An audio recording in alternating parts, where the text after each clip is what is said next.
మీరు చేసే ఎస్ఐపి ఒక 5 ఇయర్స్ బిఫోర్ స్టార్ట్ చేసి ఉంటే బాగుండేది, లేదు 10 ఇయర్స్ బిఫోర్ స్టార్ట్ చేసి ఉంటే బాగుండేది అని అనుకుంటున్నారా? మీకోసమే ఈ సింపుల్ స్ట్రాటజీ. అదే స్టెప్ అప్ ఎస్ఐపి.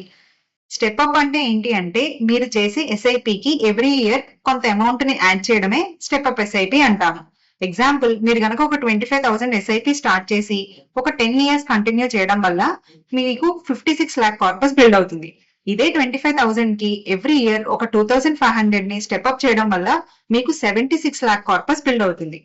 ఇదే ఎస్ఐపి అంటే 25,000 రూపీస్ ఎస్ఐపి కనుక ఒక 30 ఇయర్స్ కంటిన్యూ చేయడం వల్ల మనకి 7.7 crore కార్పస్ బిల్డ్ అయితే, ఈ 25,000 కి ఎవ్రీ ఇయర్ ఒక 2,500 ని యాడ్ చేయడం వల్ల మనకి 13 crore కార్పస్ బిల్డ్ అవుతుంది. అంటే నార్మల్ ఎస్ఐపి కన్నా కూడా స్టెప్ అప్ చేయడం వల్ల మన కార్పస్ అనేది 90% ఇంక్రీజ్ అవుతుంది.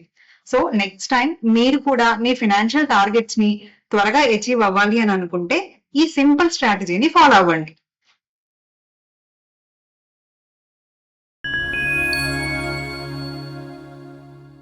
వీడియో నచ్చితే లైక్ చేయండి, మా ఛానల్ కి సబ్స్క్రైబ్ అవ్వండి, ఇంకా మీ ఫ్రెండ్స్ తో షేర్ చేయండి.